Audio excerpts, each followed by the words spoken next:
Prepare yourself for List Off, the gaming podcast where your hosts, Brian and Ryan, rank the things they love. 3, 2, 1, List Off! Here I am on the road again. There I am, up on the stage. Here I go, playing the star again. There I go. Turn the page. Because this week, we are here to discuss the top video game magazine covers. How's it going, Brian? It is great, Ryan. Do you listen to Bob Seger at all? I now know what the song is. Yes. Okay. Metallica also has a version of it. Yeah. Ah, yes. Yeah. I am the worst at artist identification. So don't take me as someone who's good at that. This is why we will never transition into music. I know. Yeah. Yeah. So hope you're doing well, Brian. Hope you had a great week. But really, what we need to do is go through our pre-flight checklist and figure out if you played any games this week. I did, and they are the same ones that I have been playing. Mm-hmm. So you're going to be upset, but I have now surpassed the time played of Elden Ring with Vampire Survivors. I feel like you were close to that last week. I was getting right? close. Yeah, I was getting close. I was like 7 hours or so on Vampire Survivors and 15 on Elden Ring. Mm-hmm. I played a little bit of Elden Ring for sure. I'm still on what is it? Godric the Grafted? Boss? Yeah, he's a boss. Yep. Yeah, he's a toughie. So I'm having a hard time with him. I haven't gotten any new equipment. That's been one of the hard things. Weird. I'm the right level. Like I looked up about the level that you should be to face him. Yeah. And it feels right. And I'm getting to that second phase. But yeah, it's just right. it's tough. Okay, a few things. Yeah. You went through all of Stormvale and found no weapons. Or you found some, but you didn't scale to them, right? Well, they're not ones that I wanted to use for my build, or yes, they were just like kind of out of reach level wise. Did you explore the roofs a little bit, check some areas out, use some stone sword keys kind of thing? So I didn't. Oh man! So I came across. I have the key. Okay. And then I came across a door that was like, you need a key. And then I went a different way, and I was like, "Oh, I'll just come back to this later." And because I needed to find a save place, right? And then I forgot where that place is now. Mm-hmm. Yeah. So yeah, I want to find my way back to there. You think that'll help me a little bit? Well, I think there are places in Stormvale that if you explored enough, there are weapons there. Yeah, it's just a matter of whether you're willing to level and scale to them. Well, maybe I'll do that. Maybe I'll go back through the castle and kind of hit some mobs and make my way through and find some treasure. Yeah. Because he's giving me a run for my money. And I get so fixated on the bosses because I get close sometimes. Right. It's this one I'm getting half health. Yeah. That's not it's not unique to me, right? It's not unique to you whatsoever. Sure. That is a very typical feeling. You're like, I can do this, and you get driven to surpass them for sure. Yeah. Are you summoning at all? I finally figured out how to do that. Okay, cool. Dude, it's kind of difficult to figure some of these. Just equipping the summon took me forever. I didn't have the bell. There's a bell that you need. So that's for spirit ashes. Oh, okay. Yeah, What's summoning? Yes. Summoning is bringing either another player into your world, or there are NPCs within the game that you can summon. Oh no, I haven't done anything like that. Okay. I haven't figured that out. Yeah, there are a lot of systems, and if this is really your first deep dive into a FromSoft game, there's a lot that you would just know from playing prior games. Right. That's not intuitive at all. And I mean, they've told me, and I've just not explored how to do it. Right. So I don't think it's super obtuse, but for that one, I just haven't. I figured out how to do the spirit ashes. That's excellent. That's a big help. Yeah. Yeah. Do you have one that you're using in particular? The puppies. That's probably the best one for this stage in the game. Yeah. They don't do too much damage. I can hit them with 2 magic bolts, and then that does as much damage and costs a fifth of the cost magic wise. Right. So I mean, it's good to distract him for like 5 seconds. Exactly. And that's the biggest thing. If they can pull aggro, like that's really what you need them for. Right. Yeah. Yeah. So, but other than that, I have been just delving more into Vampire Survivors. And like it's still really good. I can see myself probably like not playing as much if I get all the achievements. That's kind of the thing driving me. There's like 80 something achievements to go through, but I am consistently beating it. I'm consistently hitting that 30-minute mark and completing the stage, so to speak. Nice. But I've done several different builds at this point. And for those who don't know, there's a bunch of different skills that you can get. I mean, the game, we've briefly covered it. You don't do anything but move and all of your attacks auto fire. But the challenge comes in choosing which weapons to take and which ones to build up and which ones kind of coordinate with each other really well. Mm-hmm. So at first I was doing ones that was like, I would be kind of poisonous to other characters. And just like the area around me was just really disastrous if they stepped into it. But then I am trying to get good with just like having a bunch of projectiles just like coming out of me and shooting everything. Don't give too much away. Don't give me too many pro strats because I am going to play this game. Well, so I mean, those are like two mainstay ways to play. Like those are two main types of weapons, is like projectiles and area of effect around you. So I think that's just like a build, basically. It's like saying like, yeah, you can do a magic class in Elden Ring. Right. But yeah, I can't recommend this game high enough. I absolutely am going to fight being able to put this on a potential game of the year list, even though it came out at the tail end of 2021. I say we include it. We just make it scripture right now that it will be in consideration for game of the year at the end of this year. It's able to be talked about. This is when it reached its heights, I think. Yeah. And it's technically in early access still, but God, what does that even mean anymore? I mean, when games come out in early access, they're out essentially. And I mean, you see it with things like Splitgate when it comes out of it's in early access for 5 years, 3 years or whatever. And then when it comes out, there like really aren't any changes. It's just like, hey, we're out of early access now. Exactly. Okay. So we are as stable as we can get. That's it. Right. Yeah. But that's it. I mean, it's safe to say that it should be in most people's game of the year contention because this is the year it definitely picked up Steam. That's right. Because it's on Steam, Brian. Yes. Yeah. Okay. Good. And I am down another week without a Steam Deck. I did not get the email this Monday. Gosh. So I did load up on some Steam cards because they had a buy one get one 15% off. Wow. So technically only 7.5% savings, but that's something. Well, you'll get your whole library too. Exactly. That'll be worth it.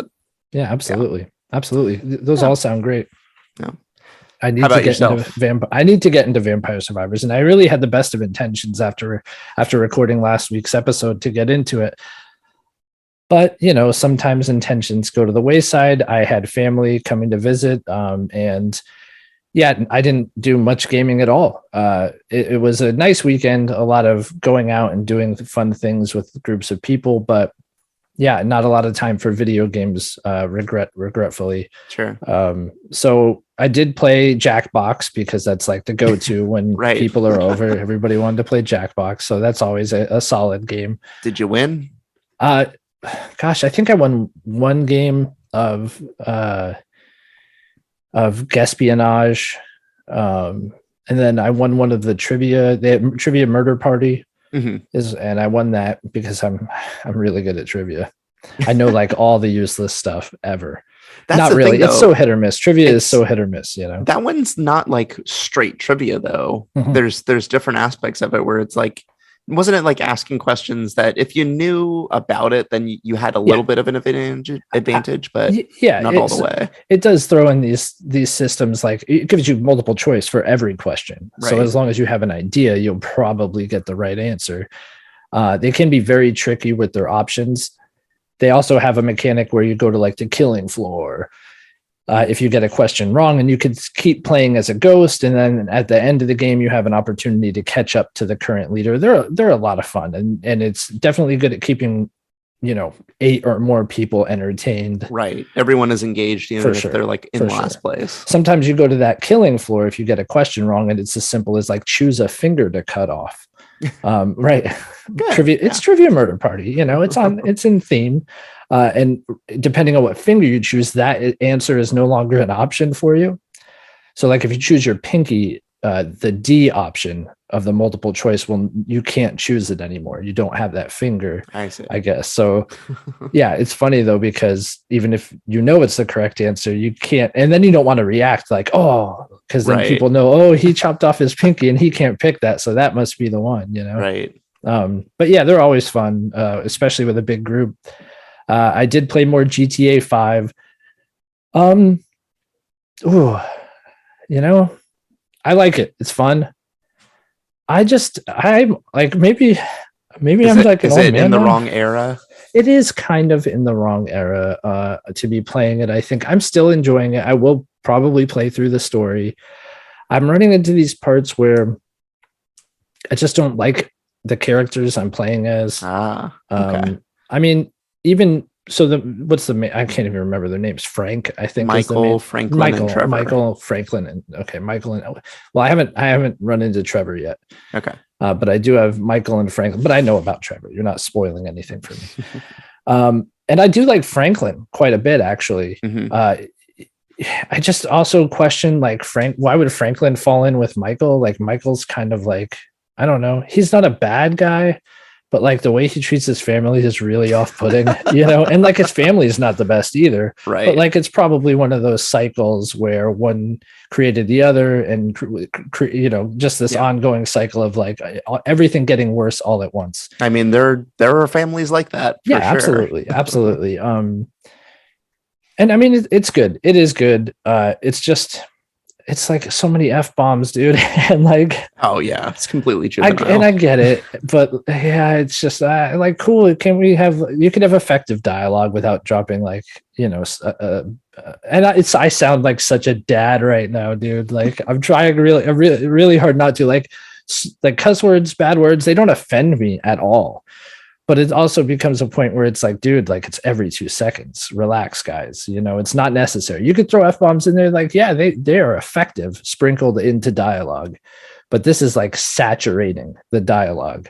And it's still fun. The gameplay's fun. There are parts of it. I ran into a bug and it's like, really? This game has been out for almost 10 years now. And like, you haven't fixed this bug? Really? I have footage of that. So maybe I'll put it in the video. Is it a well-known bug? No, I don't think so. I was on the cell phone trying to walk out of the door of my house and I couldn't. And it kept like glitching to where the door was shutting on me. And like my character kept getting pushed back and it was giving me like epilepsy. It was really bad, dude.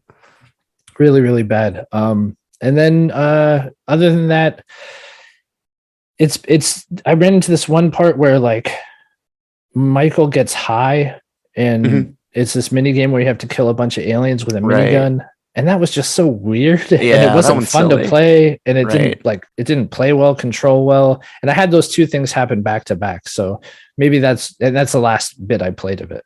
So maybe that's why I'm so negative on it at the moment. But there are fun elements. Like I said, that sandbox is always fun to play in. Yeah. And I do like punching people in the face. They really like, man, their animations for punching is like, they really throw their whole body into it. And have you tried the first person at all? Because that wasn't an option when I played. No, I haven't really tried it. I did slip into it for like 2 seconds and I'm like, this isn't I don't think the game is meant to be played in first person, especially running, walking. I didn't throw a punch in first person. Maybe I should. But it's cool to sucker punch people sometimes, Oh yeah. Here I am talking about bad words. And there you go. Well, it's okay. Yeah. Very, very much a hypocrite here. And I played more of the Returnal DLC. I got into that Tower of Sisyphus a little farther in there, got a few more story beats. I talked about going from Elden Ring to Returnal and how that jump was extreme and severe because Returnal just moves so fast. It's the same thing going from GTA 5 to Returnal. And I mean, there are very few games that would be an easy transition to Returnal. Doom, maybe, the more recent ones. But man, it just plays so good. It's so much fun. The wave base of the tower is really good. And that's it for what I played. I do want to do a little housekeeping real quick before we get into our list. We've been having a lot of guests on lately. And we do want to continue to welcome people onto our show, but we will most likely be going back to our structure of having guests on once per month. For our listeners out there, just so you know what to expect. Also, we're trying to work on getting our episodes back down to that 1.5 hour length. So if you'll bear with us, we are trying. We don't want to eat up too much of your time, and we value every single second that you spend listening to us. So thank you. Yes. And for the last little bit of housekeeping, I will put our start times for the list in the show notes from here on out. That way, if you don't want to hear us talk about what we've been playing, you just want to get right to the meat and potatoes, you can go ahead and check the show notes and then just go right to that time stamp and listen to our list. Mm. All right. Well, without further ado, that was our pre-flight checklist. I say we go ahead and we get into our list. Let's crack open some magazines.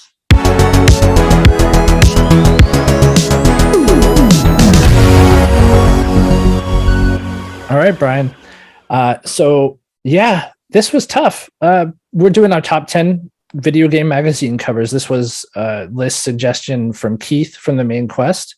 Thank you very much for that. Really appreciate it. Keith just celebrated his 2-year anniversary actually for podcasting. If you have never checked out his show, even though he's been a guest on ours multiple times, can't recommend it enough. I listen every week, and happy 2 years, Keith. He used some great fonts in his little celebration image. Yeah. It was the Super Nintendo, I don't like instruction manual or something that is very akin to the Super Nintendo era, and it's fantastic.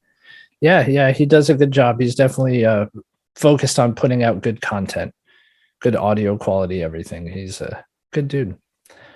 So thanks for the list idea. It was tough. There are a lot of magazine covers out there. I did a lot of research for this. I don't know about you, Brian, but I did look at a lot of magazine covers. I had a few in my mind from my childhood. Sure. But I found some cool ones. Yeah. Yeah. I did too. Yeah. So I'll take it away then. All right. My honorable mention, I said I wasn't going to include it, but I gotta. It is Nintendo Power issue 148, and you did it. I will grace you with that here. You crazy bastard. There's no way. So for listeners who may not know, I was featured in this. Can you see it there for me? Mm-hmm. Okay. This is a beautiful cover. Nintendo Power issue 148, Mario Kart Super Circuit, which was the Game Boy Advance Mario Kart. And it's a great cover. You know, we got our typical Mario Kart stuff happening. We got Mario in the lead, of course. Well, look what's coming for him. Yeah, there is that blue. Or is he throwing it? He's throwing it. So Yeah, maybe he's not in first. You know who's in first? Luigi, because he's not pictured. Yeah, he is not there. But we got Donkey Kong, Wario, and Princess Peach, of course. And yeah, this is a great cover. It's a high speed cover, so we're driving. I found that I like the covers that have big characters featured pretty prominently. Mm-hmm. So this one definitely fits the bill. That Mario's taking up half the whole magazine cover here. It does include our new Nintendo Power logo. I forget at what point they did switch to this one. There's been several Nintendo Power logos. The first one was that kind of gold, definitely embossed, but this is just white and some black, outline, which is, it's very clean and simple. But yeah, I had to include this one just because I am featured in it in the Player's Pulse in one of the envelope arts with Sonic Advance. This is 148, you said? 148. 148. Yes, go pick up Nintendo Power issue 148 at your local supermarket and see Brian's artwork. I like the Nintendo GameCube hits with the Z. Yes. super edgy. I mean, this is a good, of course I have this issue in my collection, and there's a lot of good, we got Tony Hawk 2 with the N64. I see that. Yeah. All sorts of Game Boy Advance games. Yeah. Jurassic Park Builder, I was definitely interested in playing. Yeah. It's basically like a Zoo Tycoon like Evolution. game. They got the new one now, right? Yes, exactly. It's similar to that, but this one had that kind of isometric view, Mhm. and I was very hyped for it because of Jurassic Park 3 that I was very hyped for, which did not live up to my expectations, but Right. that's a different tangent. Right. No, it's a very good cover, man, for sure. Thank you. For sure. Yeah, and Brian was published in it. If you didn't catch that, he was. They got the place that I was from wrong. They spelled it wrong, but they got my name right, so that's good. Gasp. How could they? How could they? Oh, they did spell it wrong, didn't they? Yeah. They forgot. It's like, how do you spell a really famous place wrong? It's but whatever. Extremely famous, actually. That's really weird. Yeah. Yeah. So good pick. I wonder how many Nintendo powers we will have between the two of us. I'm sure there will be quite a few. Is a toughie. Yeah, for sure. I mean, look, Nintendo Power is the magazine everyone who was of our age remembers. I think it's easy to fall back on. That being said, my honorable mention is Retrogamer issue 70. And Retrogamer issue 70 features prominently on the cover Tales from Monkey Island. Do you see that there? Oh, there we go. Yeah, wow. I know it is gorgeous, isn't it? This magazine I actually discovered this week, and these covers are gorgeous. Yeah. It's unbelievable. They are. The first thing I want to draw your attention to is we had talked about in our box arts how games always have that thing. The old games had a little thing in the corner that said "new," right? Remember? Yes. I like that Retrogamer has a little tag in the corner that says old. Yes, that's fantastic. It is fantastic. Yeah. Well, the font for the title Retrogamer is done like a treasure map, right? Like written on canvas. It's very, very cool. You have featured prominently the characters from Tales from Monkey Island.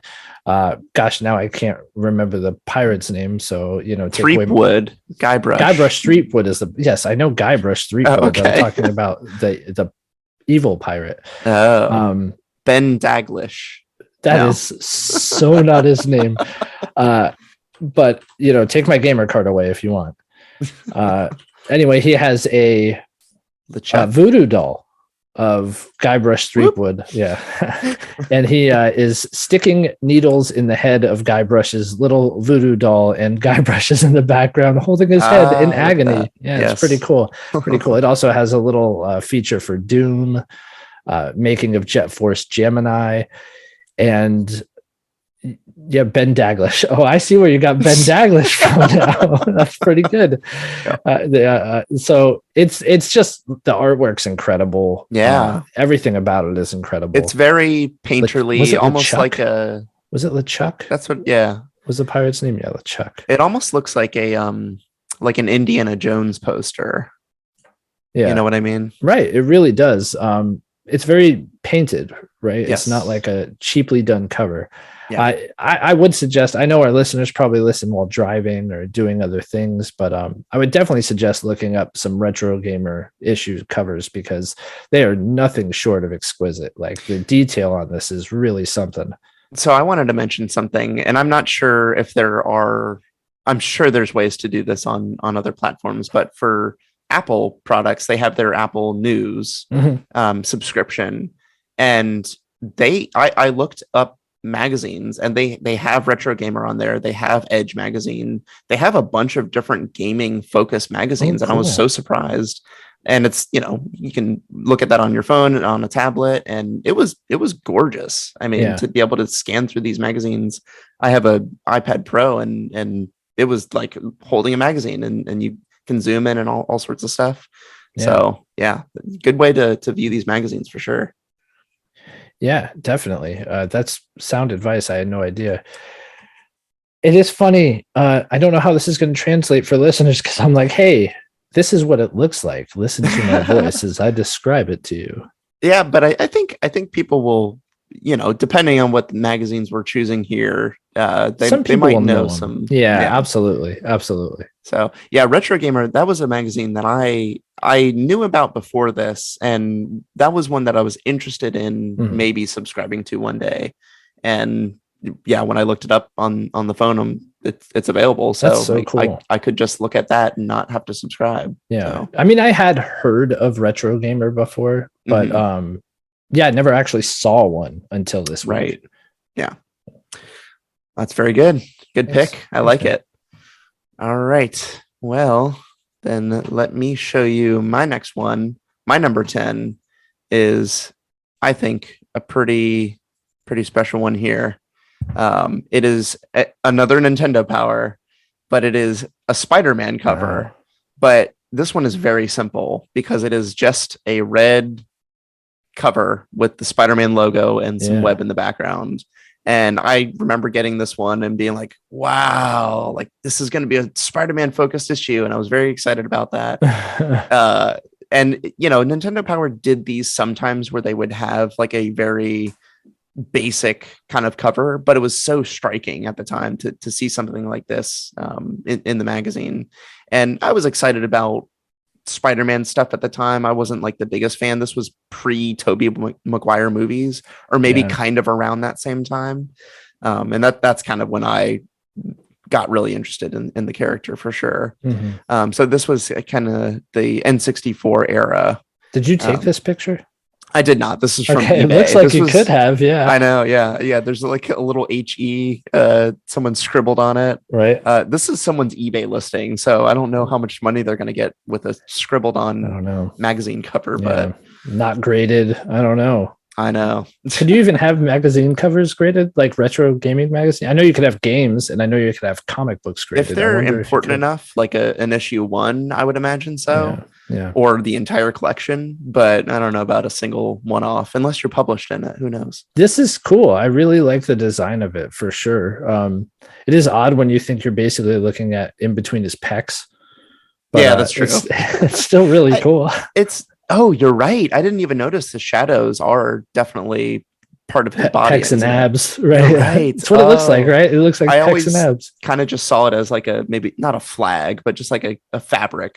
Perhaps, but no, that's subconsciously. That's definitely why we enjoy it so much. Yeah, it's definitely Spider-Man's body. Hey, Spider-Man's ripped, you know? Oh, yeah, super wiry fella. That's it. Yeah, good pick. Very, very stylized. Yeah. So my number 10, not as stylized, but definitely something I think everyone can appreciate. It's a little throwback to the days of yore. It's actually from a more recent issue of Nintendo Power, issue 260 from November 2010. And it's celebrating 25 years of the NES. And it is it's obviously the logo redesign, not the one Brian was talking about. It's now a newer redesign where Nintendo Power is a bigger font. They still have those dynamic lines that we all know and love. But I mean, you got to have that. It's relegated to one corner of the logo now. Yeah. But yeah, it's just simple gray background with all our favorite 8-bit sprites lined up in neat little rows. And it is so effective, I think, for nostalgia reasons. You have Link from Adventures of Link. You got one of we'll call him Arnold Schwarzenegger from Contra. You got Excite Bike. You have Scrooge McDuck, one of the Ninja Turtles. And they're all those 8-bit sprites. The Black Mage from Final Fantasy, Mega Man. You got River City Ransom guys. I mean, I could go on and on. Double Dragon, Super Mario Brothers 3, Battletoads, Little Mac, Snake from the early Metal Gear games, Bionic Commando, Samus, Master Blaster. You got the Knight from Wizards and Warriors, Luigi from Super Mario Brothers 2, Simon Belmont from Castlevania, Kirby. They even have a character from Maniac Mansion. I'm just going to keep going and see how many of these characters I can name. Kid is in the middle there. That's Mario. That's Mario. Yeah, right? Smack dab in the middle. And it's like that iconic obviously the 8-bit sprite to represent the cover art of Super Mario Brothers 3, flying with the raccoon tail. It's so good. It is funny. You rarely see all these sprites in one place. Yeah. But this was part of my research looking at magazine covers, and I looked through every single Nintendo Power cover. Wow. Yeah, I did. Okay. I did. There are a few magazines I looked through every single cover for. Okay. And this was one of them. It's easy. They have websites that compile them. You could just go and like scan through them. And this stood out, and I couldn't not have it on my list. So that's why it's my number 10. It is just so much nostalgia in one place on one cover. Yes. Oh man. I found one of those websites that actually had the entirety of every single Nintendo Power Yeah. but then it got taken down. I bet. And I wish I had grabbed it when I could. They still have some like chunks of the magazines, but not everything. So Retromags, is that the one? Retromags.com? I don't think want to get them taken down by saying this, but check out retromags.com if you want to see some of this artwork, because they do have compilations of multiple publications. Yeah. Good stuff. Thanks. All right. Well, my next one is my number 9. This is from Retrogamer 224. All right. And I will show that to you here. It is all about the N64. So I think that's what's doing it for me. So we've got just a big old N64 logo in the middle, but then it's all of our favorite N64 characters. We've got Mario and Link and Pikachu, but then we get James Bond over here. I know. I love the GoldenEye 3D like renders of James Bond. Yeah. Because it's so that era. Mm-hmm. You know, it's not super detailed. You know exactly what it is, but there's not a lot of texture or shadow to it. It's like a detailed face plastered on a block. Right. It's very interesting. But yeah, Retrogamer, another one coming up here for us. I the N64 logo I think is such a beautifully designed logo. 100%. It's so colorful. It's representative of what the system was doing with that 3D jump to 3D environments. Mm-hmm. And yeah, I think it's one of the best logos that I've seen. So to see it plastered on there, this is, Retrogamer diving into what makes the Nintendo 64 the hardware special. So definitely I would want to read this cover story, basically. Absolutely. Anytime that a magazine cover draws you in to where you want to read that cover story, I think that signifies a good cover and an effective cover. Mm-hmm. Yeah, I like how it does highlight Mario Kart as well. Mm-hmm. And everybody is kind of artistically drawn. You got Donkey Kong and Diddy Kong, and then you have that blocky GoldenEye sprite. And I'm really happy it is there, because that's what it actually looked like. And you also have what are those Star Fox ships? The R-Wing. R-Wing, yeah. Very good pick, though. Very, very good pick. Thank you. Yeah. Another Retrogamer. Who knew? I know. Who knew? Yeah. That's a great magazine. It is. It actually, like, this made me want to subscribe to it. Maybe I'll just get that Apple. I don't have an Apple device, but do they have an equivalent to? I mean, you can go by each. Retrogamer has their own specific one that you can do. Probably get it digitally too. Exactly. Yeah. It's a good pick, though. I'll have to look into that. I don't have the answers you seek. But my number 9 is from. I have to try to incorporate other gaming magazines, especially ones that I have fond memories of. Looking back at this particular magazine, it had some gnarly covers. Like, it did not have very many good ones, and in my opinion, and I'm talking about GamePro. Specifically, the one that made my list is GamePro issue 124 from January of 1999. And while it isn't about the Nintendo 64, it is about Ocarina of Time. This, I remember seeing this on shelves. Oh, yeah. And I actually purchased this magazine because I got Ocarina of Time around Christmas of 1998. It was a different era. You didn't get things the day they came out back then, especially if you were, not an adult. It was still, what was it, November? So it was still came out in November. Time, essentially. Right. And this freshly just had the game. This was on shelves, and I had to have the magazine that would help me gain an edge in this game. And this is the one that I chose because it is something you don't typically see. You do see Link in action on Nintendo covers and on things like that, but you very rarely see him in a pile of enemies hacking away violently. This is like a Doom level, melee going on. Yeah, it's very, very edgy for Link, and he's got Sheik there, and they're just against all odds here. You have the Lizalfos, the Stalfos coming for them in droves, and they are fighting them off atop this like boulder. Just they have the high ground, so maybe they'll come out on top. Who knows? Yeah. But the look on Link's face is like strained. He's fighting for his life almost. And I know I'm putting a lot of drama into this cover, but this is what it looked like for me. I'm like, oh, and especially at the time, the graphics for Ocarina, the jump from Link to the Past, it was mind blowing. And thought you were seeing realism. Yeah, you thought you were seeing that level of detail in the game. So it just it made it that much more special for me.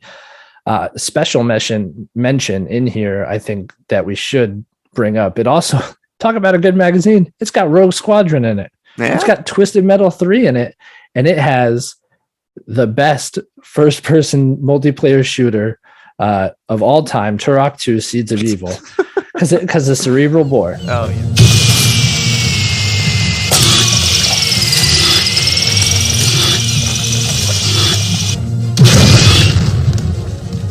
Absolutely. And jiggle physics. Oh gosh. Well, maybe not for that reason. But yeah, no, I remember loving this issue, and I remember loving GamePro magazines. I'm pretty sure this is the last time a GamePro will show up on my list, because they very much were products of the era they were coming out, 90s, 2000s, and they were just crowded covers for all the beauty of the artwork. Awful. Yeah, for all the beauty of the artwork that takes center stage on this one. It's still very crowded. There's a lot happening on here, and I wish there was just less of that so I could look at the image that they have. Yeah. Do you notice the error in the image? Link is not right-handed. That's correct. Yeah. I do notice that. Yes, absolutely. Yeah. At the time I didn't, but I do now. Yeah. Very good. I love it. I distinctly remember that cover. I hated GamePro because at the time that I was, getting these magazines, I felt in my heart that it needed to be, you couldn't go multi-platform for your magazine. You had to have, like, Nintendo Power has to exist because they didn't do Nintendo stuff. And then, Xbox needs to do their own. Only the officially licensed stuff should exist. Yeah. Wow. That was my feeling at the time. I was only about Nintendo Power for the most part. That makes sense. But if I were to look at stuff for like PlayStation, it would have to be from the official PlayStation magazine and nowhere else. That's so funny because I respected GamePro. Its scoring system was really funny. They had like facial expressions for the different points. Oh, really? That it would get. Yeah, like one of them was like mind blown, and it was very much in that like Airheads, I want to say, like candy, like the Sour Patch, like whole head explosion thing. It looked like that, and they would.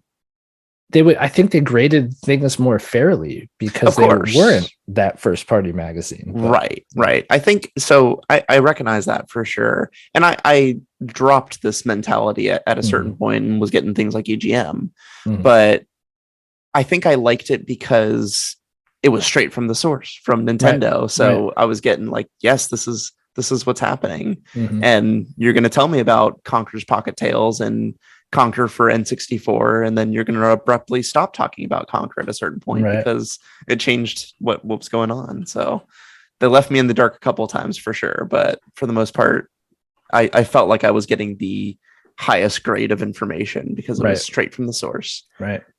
Side note, there's a Nintendo Power podcast that is Nintendo sanctioned. I listened to like 1 or 2 episodes, but it's still like, okay, you guys can only say so much. Oh, wow. And you have to like toe the company line. So that's not super interesting in that respect. No. Yeah. It would be tough to have that, you want to do, like, you want to have some sort of journalistic integrity. Right. But you also have to earn a living. Exactly. Yeah. And no, every Nintendo game that comes out is not a 10 out of 10 banger. So.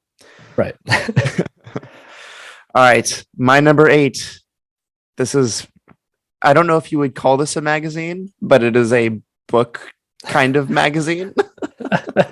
But I loved this one so much. This is Mario Mania, the Nintendo Player's Guide. And this just covered a bunch of Mario games. What is happening on this cover, dude? Have you never seen this? No, I've seen it. It's a lot. Yes. So we get Super Mario 3, we get Super Mario World, Dr. Mario. There's some puzzle piece Mario. Every single Mario iteration up to the point that this came out, I think, is featured on this cover. And the background is just some Super Mario World stuff. But this was a great cover for a great book that it had information for so many games. And I would just pour through this magazine and just try to see everything that I could about these games. I think they featured a bunch of the kind of the zoomed out level where you could see everything. I love those views of the Mario levels. Yeah. Oh my gosh. Yeah. So the cover itself, this is I would use this to like sketch my own Mario. And it seemed, pretty easy to do from this. I love this era of Mario drawing, basically. Yeah, he was less uniform in everything. Now Mario is the same Mario and everything, and Nintendo's very, very careful about that. But you had Marios that were animated differently, even colored differently, all the way from the original through Mario World. Sure. And you don't get that anymore. Yeah, it's busy. That cover is busy, man. There's a lot happening. It's the era. I mean, it wasn't clean. I do like those sketches though. Yeah, those are really cool. They have like the black block boxes with the sketches in them. Yeah, they're really, really good. Mario firing a pistol in one of them. Yeah, interesting. I wonder if that was scrapped from one of the games. Oh, good pick. Good pick. Of course. Like if I remember that, then obviously if you had it, you would as well. Yeah. Very good. Very good. This might surprise people here with my pick. We're picking covers though. We're not picking games that were good. And I think that's the most important thing. So for my number 8, I am picking Game Informer from July of 2018. It's issue number 303. And the cover art is for a little game called Anthem. But this art is stupendous, dude. Oh yeah. So it's very popular now to have like a silhouette of someone. I see a lot of The Last of Us 2 art or fan art that's maybe Joel's silhouette with Ellie drawn in that silhouette. Right. You see it a lot with Horizon Zero Dawn, where it's like Aloy's silhouette, but within it, it's her on a mountaintop and things like that. Right. And it's a very popular thing. And this kind of mimics that style. You do have the art in the forefront that is the different armors from that game. I'm not familiar with Anthem, but I'm going to go out on a limb and say it's the armors that you could kind of maybe classes you could choose from. Mm-hmm. They have the Colossus, they have the Interceptor, the Ranger, and the Storm. And within these armors is kind of this void that is painted within. And painted within there are different images of the landscapes from Anthem, which I think, regardless of how you feel about the game, no one can argue that those landscapes weren't beautiful. The very limited amount I saw of it from people streaming it, it looked good. And it's just really a cool art style. It's over a white background. Yeah. And I mean, the images within the armor are the coolest part, I think. It's just like you're looking out on these beautiful landscapes with different coats of armors flying over them or some action happening within there. My favorite is actually this one, the Interceptor with the green armor, because in the background, you just have that lush jungle with the beautiful waterfall. And it's just, even the armor looks great. It's like a cool version of Iron Man. This game had some sick design to it. Yeah, absolutely. And I think these covers highlight that. Like if I didn't know what Anthem was today, and I saw these covers then, I'd probably want to buy the game. I would at least have some interest in it. I would really recommend, if anybody has any interest, to look these up. There are 4 different cover variants. Let's just talk about that for a second. I love when magazines do that. And that makes it that much more collectible. If you get them all, then you have that complete set. Absolutely. And I never really made the effort to do that. And because sometimes it was like subscriber edition, kind of thing. Oh yeah. So that would make it a little hard, but luckily if you ever shopped at a GameStop ever in like the 2000s, you probably had multiple Game Informers coming to you every month. Yup. but this was a little late in my personal GameStop shopping career for me to be receiving these magazines. But yeah, I do suggest people check them out. Game Informer number 303. What's your take? Another good thing that Game Informer does really well is they use the full cover. They use the front and back cover. Right, the wraparound, yeah. Yeah, which is, I think that's really cool. So yeah, you only ever see that one front cover on the newsstand, but you can open up the entire thing. Right. So in Game Informer is kind of notorious for this. They get exclusives, which is kind of wild in this day and age to have a magazine have exclusive information on a video game. But that it's kind of an event. Maybe not so much anymore, but when those Game Informer covers get revealed, that's an event in and of itself. And for sure. I think it's kind of it was here. The last one that I remember is really recent when the Elden Ring cover was revealed. People were losing their minds over it. And it's a good looking cover. That almost made my list as well. But I just think this is good art, regardless of how the game turned out or anything. I mean, you're looking at it now. Do you agree with me? This is really this is something I would hang on my wall if it didn't have the text on it, you know? Exactly. Yep. Yeah. That was a stinker of a situation because I was, I love my BioWare, but there was just so much noise around it that no one jumped on it the way they intended. So I actually was on the fence about buying it, and I remember watching somebody stream it, and they had just bought it, spent their hard-earned money on it and was playing it, and you could tell he wasn't enjoying it, but he was trying to come up with reasons why it was still good. Right. So I remember all the negativity surrounding it, and I put in the chat something like, "Hey, I've heard I've heard this game isn't good. Like, what's your take on it?" And he kind of got upset that I said that. He was like, "I don't know what you're talking about. Like, this is a good game." I can say I have no problem saying who the streamer is. He's a professional MMA fighter. Actually, it's Demetrius Johnson, Mighty Mouse. It was his name. He fought at 135 pounds. I think he still fights in Asia. And yeah, he got really mad, and I was like, "Damn, I just made a professional fighter mad at me." First of all, he read my message, which was kind of cool, but then he got really defensive. I'm sure he doesn't think about it now, but I hope if he does, he feels silly. It keeps him up at night, I'm sure. He's in the middle of winning a fight, and then he'll think about it and then lose because of it. No, he went undefeated for this was in the middle of his undefeated streak too. And I was 100% sure this 135-pound man would wipe the floor with me. Right. Yeah. And then he was defeated because of your comment. Because of Anthem. Oh, very good. Thanks. All right. Well, you had a Zelda cover, and I'm going to have a Zelda cover. And this is one that I came across and wasn't aware of, but another Retrogamer.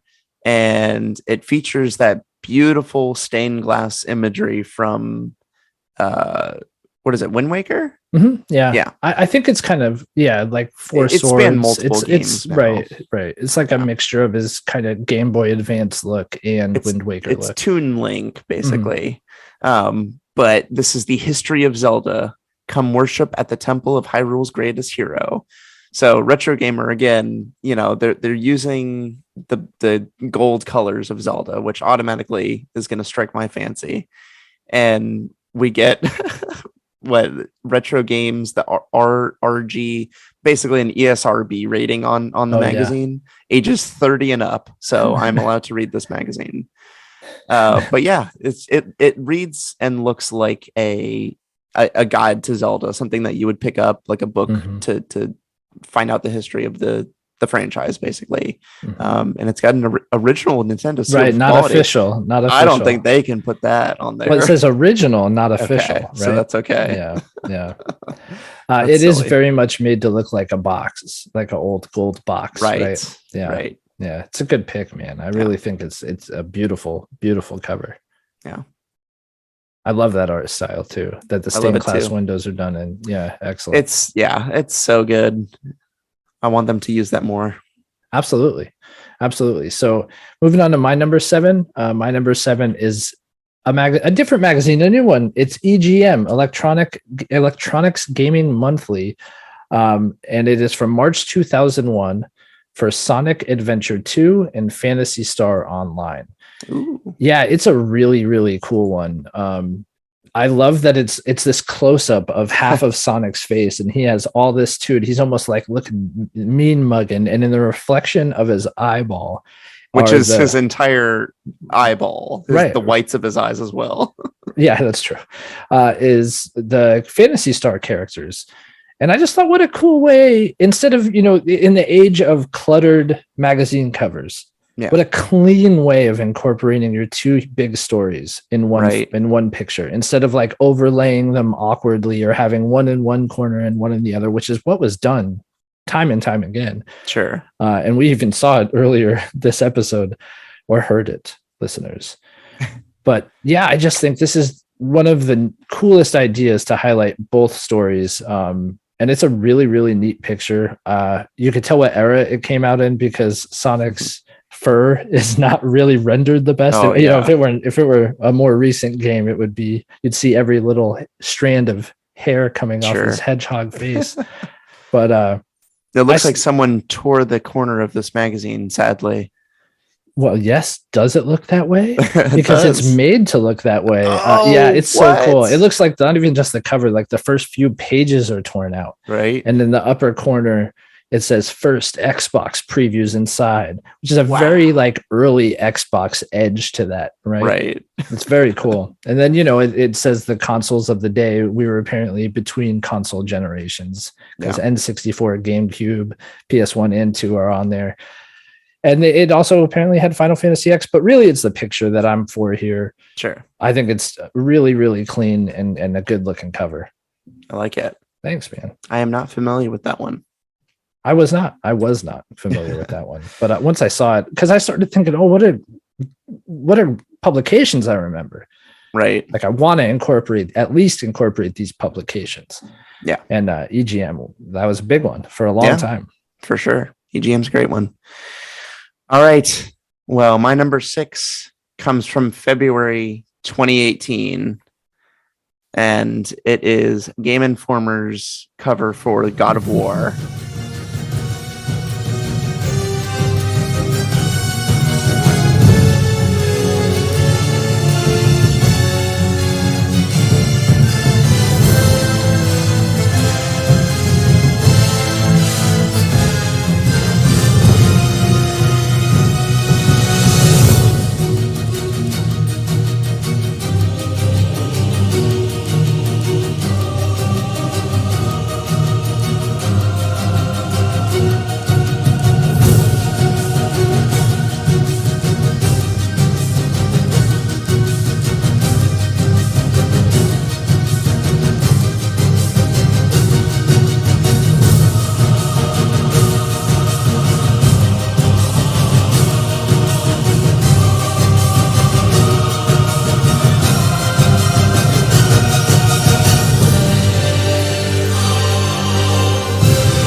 This again, yes, it's not about the game, but this gets those Doom vibes. It has that Zelda vibe that you were describing in your cover, with just Kratos and Atreus just atop a massive enemies fighting their way through.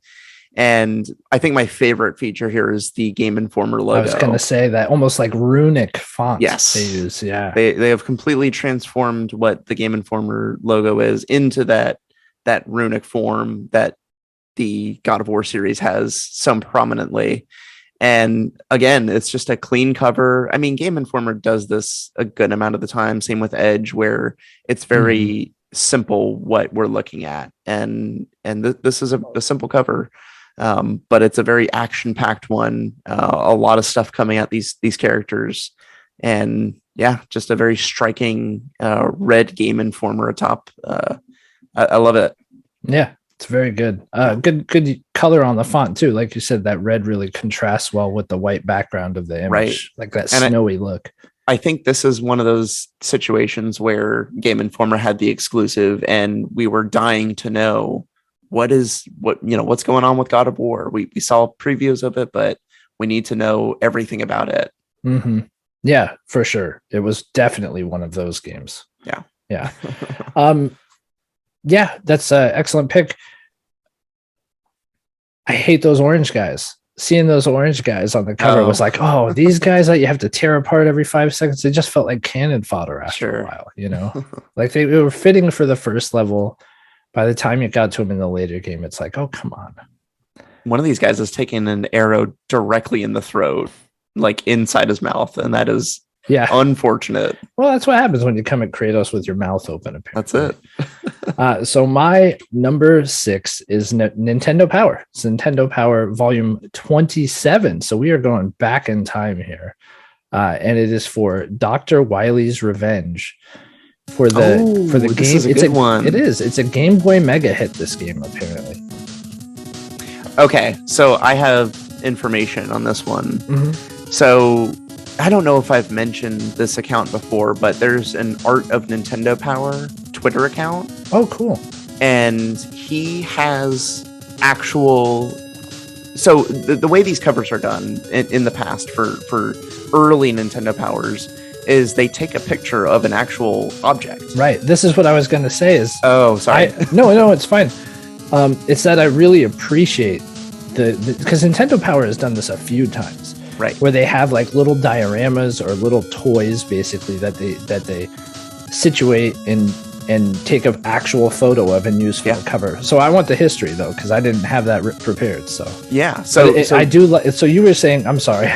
Go ahead, Brian, and then I'll interrupt you. So earlier you were saying you kind of noticed you enjoy certain trends, right? Mm-hmm. With magazine covers. Looking through magazine covers, I totally enjoy when they incorporate like toys or real life things in a photograph form, right, for covers. I think that is just so freaking cool, man. Yeah. So go ahead. I'm sorry. Yeah, I mean that's basically it, because these are actual objects that are being photographed, and this particular Twitter account, he has those objects. He has come to collect them. Wow. And has a few of these specific ones. You should check it out if you want to see. Unbelievable. Yeah, it's crazy, and some of them are broken at this point because they have survived for who knows, decades at this point. Yeah. But he still has them, and they are, he'll pose them in the way that was taken, and you're like, yep, that is the actual object that was used in this instance. Wow. And that's I remember seeing this one as one of those specific ones. So yeah, check that Twitter account out for sure. Yeah, I definitely will. This one in particular, there was another one with Dr. Wily on the cover for Mega Man 2, and it actually had Mega Man on that cover. But I chose this one particularly because holy crap, look at that Dr. Wily. That is the funniest thing I've ever seen in my life. Like, look at that little guy peeking out. Like, he's so angry. It looks like a little man in there. Oh, I would love to see this toy. He's so adorably angry. Like, I don't think old people are adorable, but this thing is like, I would just want to like kiss him on his little bald head. Yeah. Tell him it's going to be okay. He will never beat Mega Man. Like, get over it, buddy. It'll be all right. But yeah, I love these covers. I really do. Yeah, they're fantastic. Mm-hmm.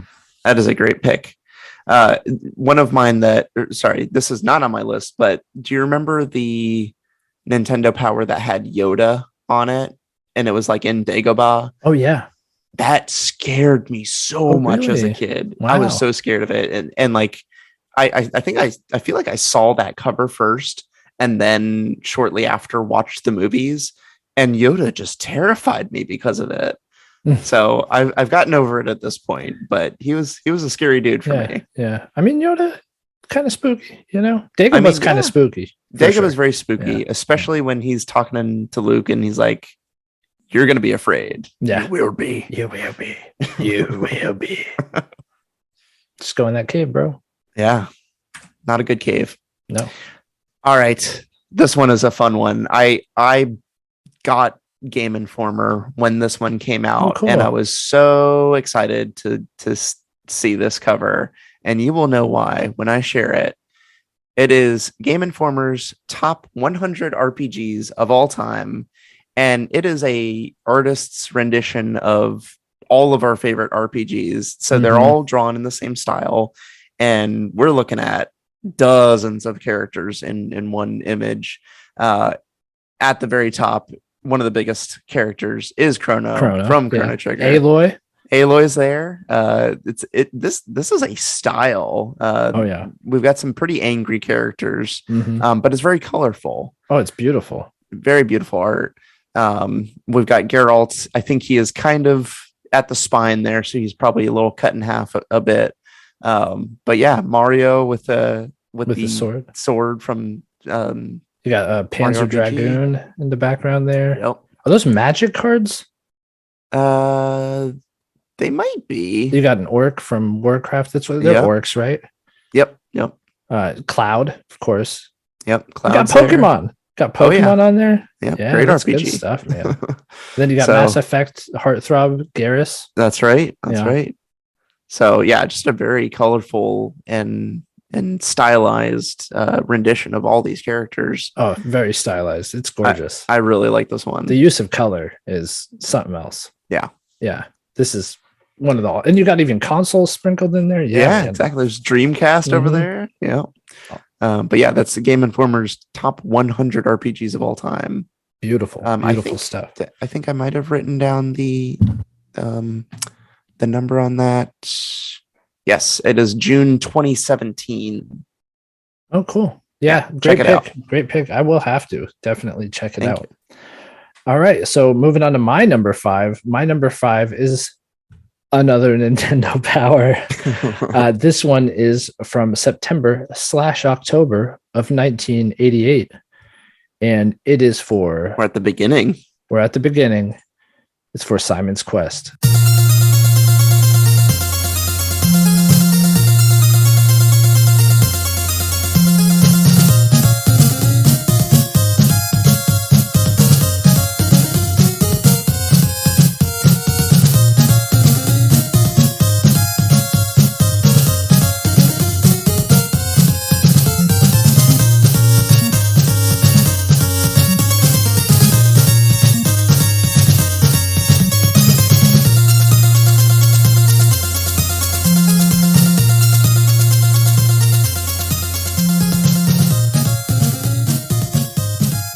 Castlevania 2 issue Quest. 2, right? Yeah. So you thought Dagobah was spooky. This isn't spooky. I thought this was like the most metal thing ever. I had friends. I don't know if they were even friends. I was a little kid, right? But there were like these older kids who lived in our apartment complex who listened to Motley Crue, and they were like probably preteens to teenagers. They played D&D. Like they got me into all sorts of cool stuff. And they had this magazine, and I was like floored by it. I was like, oh my gosh, like look at this dude, he decapitated. And they were obviously an older age group. I don't know, they were just neighborhood kids. They probably shouldn't have been hanging out with us. But man, they were like really into it, and it was the most metal thing I had ever seen at that age. It's all dark in tone, and it was so weird because it's the very beginning. It's the second issue. Nobody really knew what to expect from Nintendo Power, right? From everything that came out after this stands out because there were very few. I can't think of another cover that was done like this. It's a real person, right? Yeah. Correct me if I'm wrong. That is a real man standing there with a fake Dracula decapitated in his hand. I'm pretty sure. Yeah. Crazy. In the background, you could see the castle, very dark in tone, lots of shadows, the way the photographs taken. Definitely made me want to play this game. Yeah. It's gorgeous, and you got the fog coming up, skulls. It's just so stylized, man. Yeah. Very spooky for my little child brain, but it was cool. It was very cool. Also featured in the magazine, Bionic Commando, which, if you're paying attention, I absolutely love Bionic Commando for the NES. Nice. Yeah, great use of color here. Lots of red, and that goes with the whole Dracula theme for sure. Right. Castlevania it's very much about Dracula and blood and monsters and yeah. No, that's great. I think there's some history behind this cover for sure. That you mentioned it, but yeah, what a thing to do for your second issue of your brand new magazine for a video game to have a decapitated head. Right. That is wild. For Nintendo to do it too. It's not just anyone to do it. It's Nintendo to come out and do that. That is insane. Not And I mean- Nintendo's image at the time, for sure. Well, yeah, and I feel like if anything, Nintendo's image has gotten more family kid friendly That's true. and oriented. So, this was a little more Wild West at the Mhm. time, but still, Nintendo's that video game company, and video games are for kids. So Yep. it was weird to see that for sure. Definitely. Good pick. I love Thanks, it. man. I will show you my number 4. And as for Resident Evil 4, Oh, nice. and I was unaware of this, but it had to be on my list I after know I this saw one. it. Yeah. Yeah. So this is Edge magazine, and it is the decapitation of Leon from Resident Evil 4 from the chainsaw guy.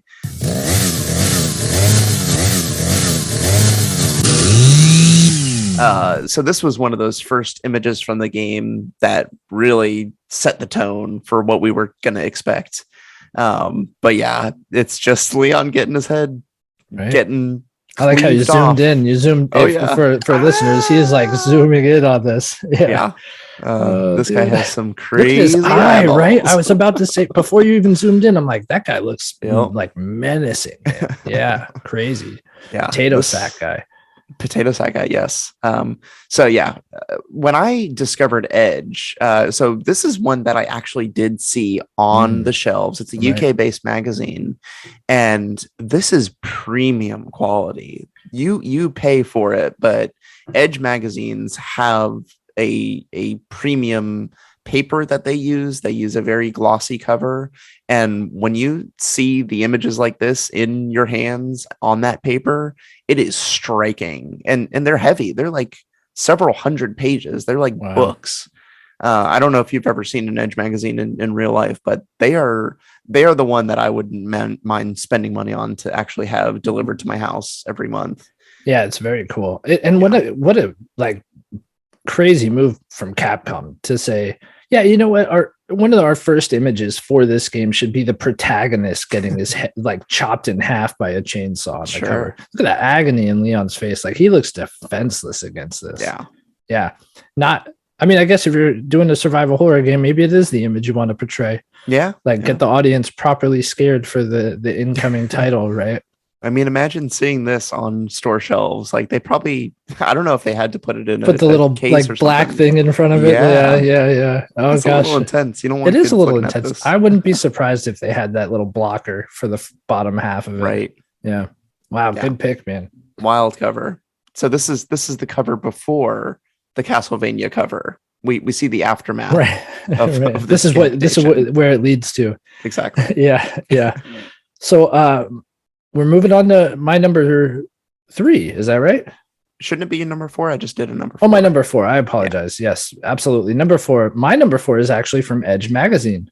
Yeah, and it is Edge magazine issue 90 from 2000, and it highlights the Nintendo GameCube. Look at this bad boy, right? Yeah, I came across this one. Gold background. I love the GameCube. Yes, absolutely adore it. And there was a mindset going into 2000 with the new system coming out that Nintendo was like kind of done for. The 64 sold pretty well, and so did all the first party titles. But man, the gamers were being drip fed games. I wouldn't even be called drip fed. They just weren't coming. No. I remember having an N64, and by the end of its life, I was furious. I was very jealous of all my friends who had PlayStation. Man, that's when Rare was coming out with banger after banger. Like what? Like Banjo-Tooie and Donkey Kong 64 and Perfect Dark. Was that really towards the end of the life? And how many months were between those releases? How many years were between those releases? So it was 99 for Donkey Kong, 2000 for both, or for Perfect Dark, and I think Banjo-Tooie was either 2000. Yeah, it was also 2000. I think I had moved on by then. Wow. Yeah. Okay. Yeah. No, I was still very much in the N64 trenches. So anyway, it is a GameCube, and it's as if the GameCube were unfolded Yes. Into the shape of a cross. So you basically have the top as the center of the cross. I didn't. Oh, and yeah, it says Nintendo's The back is Resurrection. folded up, and then the sides are folded out, and then the bottom and front panel are folded to the bottom to make the cross. And then Yes. underneath it says Nintendo's Resurrection. I see. The I world's didn't even greatest catch video that. game company is back from the dead. Wow. Yeah, I think this is incredible imagery. Yeah. I love the GameCube. It's my favorite Nintendo system. I've said as much on record in this very podcast. If you go back and listen to our top Nintendo consoles episode, and this highlights that, yeah, it ushered in a good era for Nintendo, leaving arguably what became a bad one. I mean, they had this would be a great Nintendo generation if they didn't have such stiff competition with the PS2 I and agree. Xbox. And I think because the Nintendo 64 and because the route they were going with their first party, and because the age gamers were getting to be, it was like, oh, Nintendo's that kid system. And they did things to combat that. They got the Resident Evil license and all that. I stuck with Nintendo. I'm happy I did. You ended up with some really good survival horror titles. And other than that, you get all those first party titles. The GameCube was phenomenal. This cover is just a thing of beauty for any fan of the system. I would recommend checking it out. That's Edge issue 90 from 2000. It reminds me of the hardware diagrams where you kind of get that blown out, like here are all the components. Those are always so much fun to look at. Yeah, it's a good one. All right, well, I had to include this one because it is so iconic, and I'm cheating a little bit, but I think it's worth it because of what we are looking at here. So it is Nintendo Power, it is issue 1, and it is issue 285, and nice. They recreated the issue 1 with kind of the modern Mario in it. So for issue 1 of Nintendo Power, it's Super Mario Brothers 2. We've got Mario in his blue overalls and red shirt and blue hat, and Wart in the background running after him, Mario jumping off a mushroom. And they have redone this last Nintendo Power. This is the final issue, 285, and they've recreated it with Mario, and he's jumping onto Goombas with Bowser in the background. So bringing it up to the modern era. But I just think it's so fun. You know, these images, kind of juxtapose here. The end of an era for sure. Mm-hmm. And that was an important piece of my childhood and just something that was, part of what made Nintendo great for me was that extension of from the video games to something that you physically held in your hand and read about and got the news and got excited and entered that hype cycle. So these two covers together, that was just a moment in time and one that I didn't think was going to happen. But I mean, these magazines are not forever and Nintendo Power, for as much as I loved it, it makes sense that it had to go away at some point. Right. We bookended it. Yeah. Yeah, cool. Cheating pick there. Real cool. Two issues, Ryan. 2 issues. Good job. You must be very proud of yourself. If I'm going to pick one, it's going to be issue 1. Yeah, good pick. Very good pick. So we're in the top 3 now. My number 3 is Retrogamer, issue number 51. Brian already talked about it, but look at this beautiful thing right here. It's the history of Zelda. Come worship at the temple of Hyrule's greatest hero. I don't mind if I do. I am a huge fan of Toon Link. I love Wind Waker. Everybody knows that. I just love this style of Link, and these stained glass windows are gorgeous. Mm-hmm. Gorgeous. You have the sword in the center, one sword and shield. You have the grappling hook in the one to the right, and the boomerang in the top of the one to the left. And it's Link going in all these different poses through different environments. And like you said, it's all those nods to the classic Nintendo games. You have their own little ESRB rating, the Nintendo seal of quality. It's a beautiful cover. It has a little Triforce mixed in with the Retrogamer logo. It's that gold background that all the old boxes used to have. It's no doubt something that any Zelda fan would enjoy, and I love it. I love Yeah. it.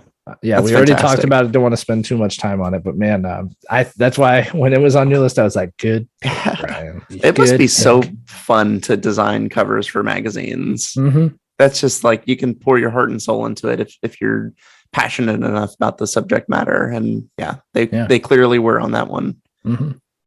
Very good pick. I have no complaints on that one. Cool. All right. My number 2. I seriously doubt this is going to be on yours, but this is definitely a nostalgia pick for me. And it is one that I loved pouring through because there are too many games out there. And this electronic gaming monthly, so ugly, dude. It's so bad. It's so bad, but it's so good because it really points out that there are just an endless amount of games. And this was, let me get the number here. So ugly, bro. I don't have the number. There it is. Special 150th issue. So this was a big one for them. They wanted something special here, and they got it. Too many games, a sentiment that we describe here all the time. And this was an issue that this one was so big. There were so many different games covered in it. And I had this forever because it took me so long to get through it and read everything. So this one was just burned into my mind for so long. But yes, it is very ugly. I remember when we were preparing for our backlog episode, you sent me this image. So I know I know it lives in your mind. Yes, it really does. It was like you sent it to me almost immediately when I was wow. we're going to do an episode on our backlog and how many games we have. And you just, boom, it was like immediately you sent me this picture. Just my phone background. I had it ready. Yeah, I'm not, none of that would shock me. None of that would shock me. I don't think that's a good pick though, Brian. Okay. So I will not say it. No, I think it's great, man. It's a great pick. Like I said, it's a feeling for me. Yeah. This was, I think, one of the first EGMs that I got because I was like, all right, let me check this one out because I need to.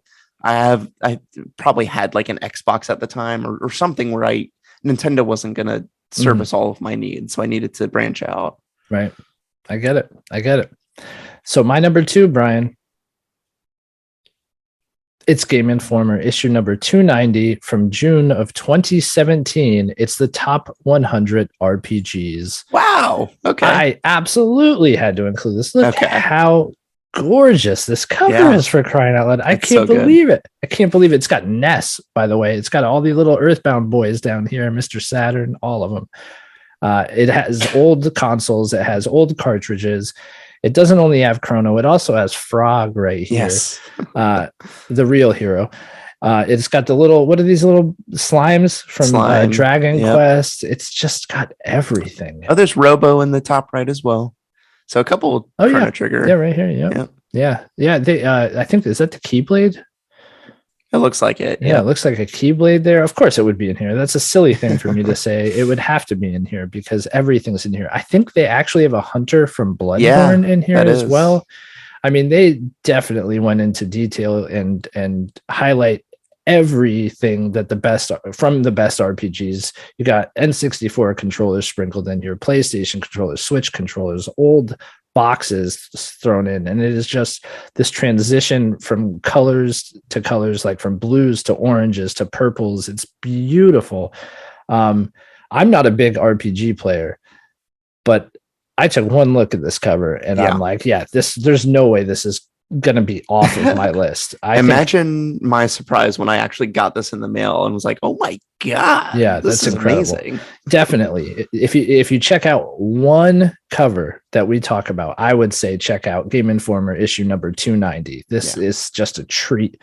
I do have the artist name. It's Rob Duenas, aka Sketchcraft. I saw a post he made about how he made the art for this cover. Wow. And he has a lot of artwork that is very similar in style to this. Man. As soon as I saw it, I'm like, I have to know who this artist is. I got to follow him. Yeah, wow. Very, very talented guy for sure. Wow. How do you spell that name? It's Rob, R-O-B. Oh, okay. Gotcha. got that. D-U-E-N-A-S. Okay. Or just Sketchcraft. One word is I his gotcha. like alias. Cool. Yeah. I love it. Yeah. Sweet. I do too. I think it's great. Yeah. All right. Let's get to my number one then. This is a big one for me. I had this issue.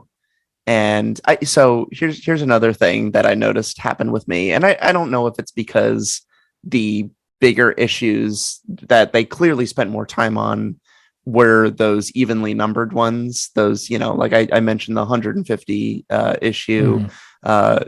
Nintendo Power 100 was okay. It's just a big 100 with Mario jumping through the background.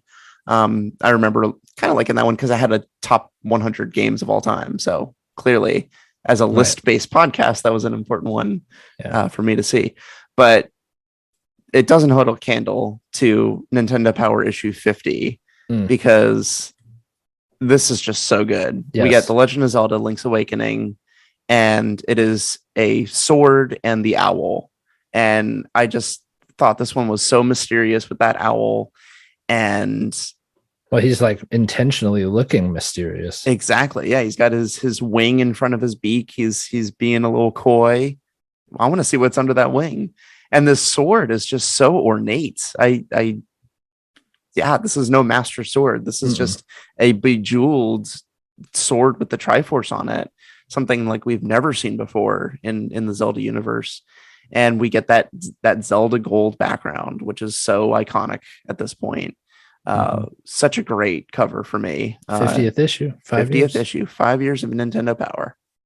So cool. It is a good one. I saw this making my list, and it's not going to make mine, but I am glad it made yours because it is absolutely beautiful and very cool. Very, very cool. And I think, just having it in my hand, that just elevates it a lot for me. Yeah. So. And great artwork too. Absolutely great artwork. Great game too. Yeah, absolutely. I want to play the remake for the Switch. Yeah, I really should. I really should get around to it. I really like that art style. Yeah. So, moving on to my number one. I'm nothing if not basic, Brian. I will throw that out there right now. And I already alluded to the fact that when they use real life things and take photos of them, it's just very visually pleasing to me with my Dr. Wily's Revenge entry on this list. So it should come as no surprise to anybody that my number one entry is, of course, the premiere issue of Nintendo Power. Nice. How on earth are you going to do a magazine cover episode and not have this as your number one? I mean, how, Brian? Look at that clay. No, I'm actually asking you, Brian. I want answers, damn it. I have it on mine. But you don't have it as number one, buddy. Oh, no, it's not a number one cover is for me. 100% a number one cover. This is everything I ever remember from video game magazines. This is my first memory ingrained in me. And maybe it's the age difference, but I remember when this issue came out. I remember the hype. This is like the first time I was excited for a game coming out, Super Mario Brothers 2. And I actually love Super Mario Brothers 2. I know it's got, people feel mixed emotion about it now, but I still love it to this day. Doki Doki Panic, if you will. Either way, no matter what you call it, I love the game. And I love this cover. I remember hearing about Nintendo Power and then my friend getting it, and then I went and had to get it myself because I saw this. I held it in my hands. This piece of gaming history. And I you had it in your hands? Wow. Yeah. My brother started at 2. No, I didn't get to hold this one. I have vivid memories of going to the store and we couldn't wait to go home. And we were opening it in the parking lot and flipping through the pages and just staring at this cover. Just for watching that money drain out of your future bank account. Oh, absolutely. Yeah. Which a trend that continued for more, decades now. So many years. But you have the memories, and those are priceless. Yeah, it really is. And like, gosh, it's just cool. Like the way they do the clay and the posing of it and everything. It just stood out to me in a way that, at the time we were dealing with 8-bit games. We saw pixels, we saw very pixelated things, and Super Mario Brothers 2 really took those pixelated graphics to another level. But to see what Mario may look like in real life, because he wouldn't look like you or I. He would still be cartoony in some way. So I very much pictured this bug-eyed cartoon Mario. And it just left so much to the imagination. It played with all my child brain imagination at the time. And I knew once this list idea was presented to us that this was going to be my number one. I couldn't have anything else as it. This is what I remember Nintendo Power being. Yeah. It's my first memory of a video game magazine. Yeah. No, that's a great pick. It is iconic for sure. The first thing I saw, when it comes to video game magazines, this image is literally the first thing I saw. Oh man. Yeah. I would say most Nintendo Power covers from like 1 until 150 are seared into my memory. Mm-hmm. And it's definitely the best video game magazine that has ever existed. And I am sad that it's gone, and I would love to have a catalog of everything. Absolutely. I would love to have a shelf full of every Nintendo Power. Yeah. I agree with you there. It is very sad that they're gone. But a huge part of my gaming history, my personal gaming history. Yeah. Those posters, man. Oh, I know. Trading cards, all sorts of stuff. Yeah. Comics in them. Yep. Yeah. Well, great list, Brian. I'd say yours were a little out of order, but it's okay. It's okay. I'll let it slide. I'm sure you'd say the same of mine, right? I think it was a great topic as well. So thanks, Keith, again for giving it to us. Yeah, I do want to do worst magazine covers, but we can't do that next week, right? No. Okay. No. So we'll get into that. Some breadth. Yeah, we'll get into that. So without further ado, I say we go ahead and get into our debrief. Yes.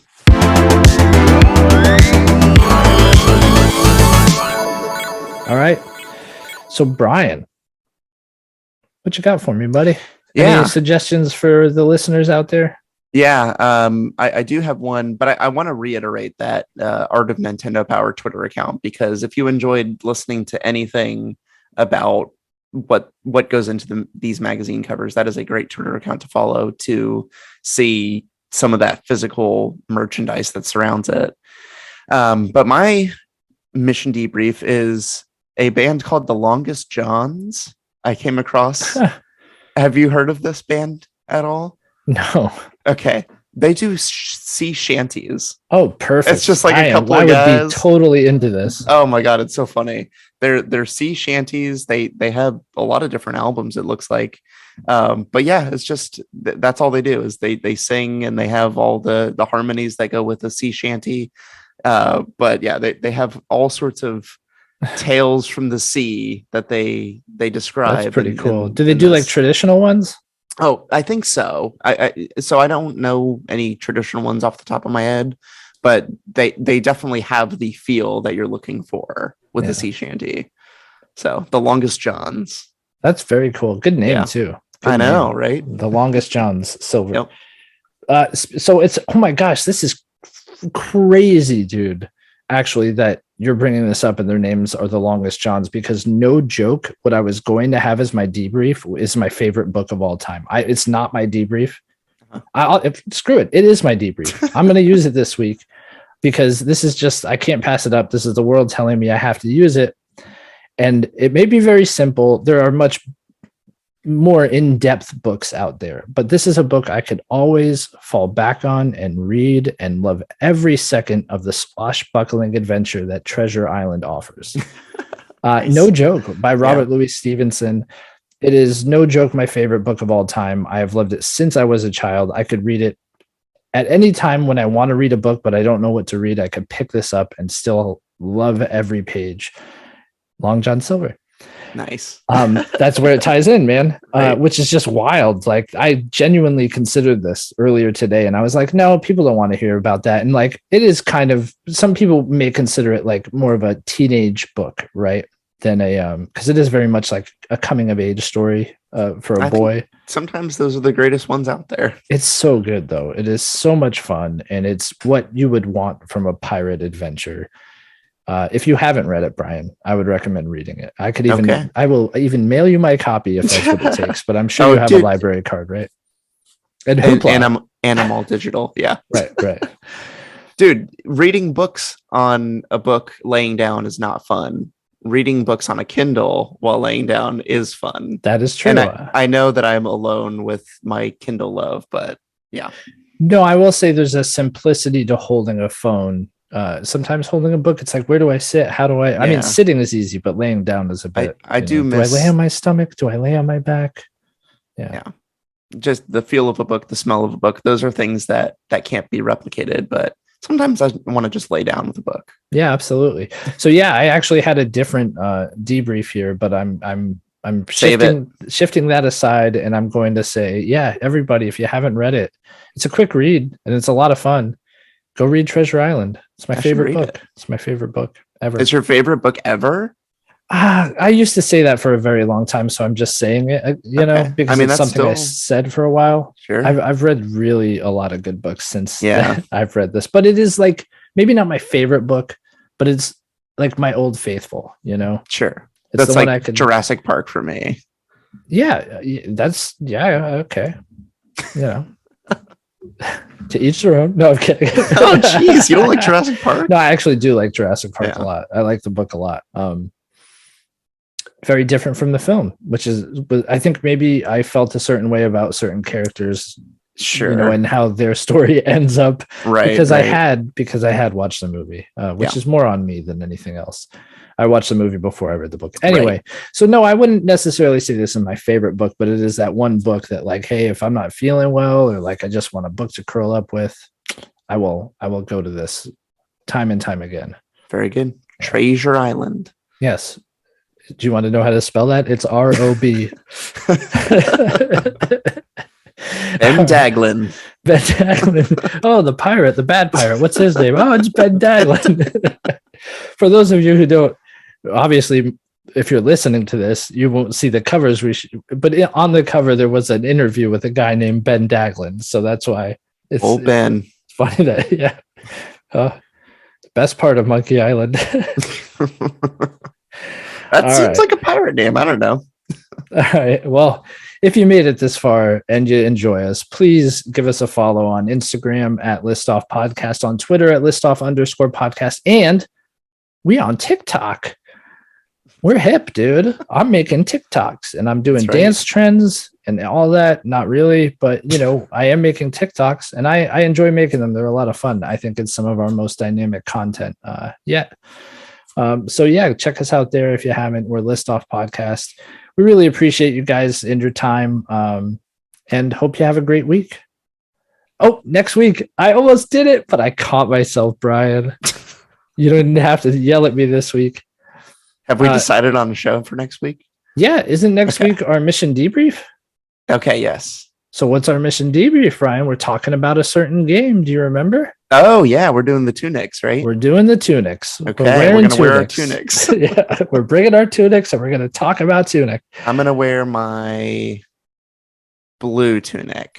I'm going to wear my pirate tunic. Okay. I don't know if that's a thing. I'm going to wear my Viking tunic. Okay. I actually have a Viking tunic. Wow. Does that give you like plus strength or something? Dex. Okay. Actually, yeah. Cool. No, well, I guess this isn't time to talk about a different debrief. Maybe for another time. Okay. But yeah, I do have a tunic. It's pretty cool. Anyway, with that being said, thank you again for spending your time with us. We hope you have a great week. Bye. See you later.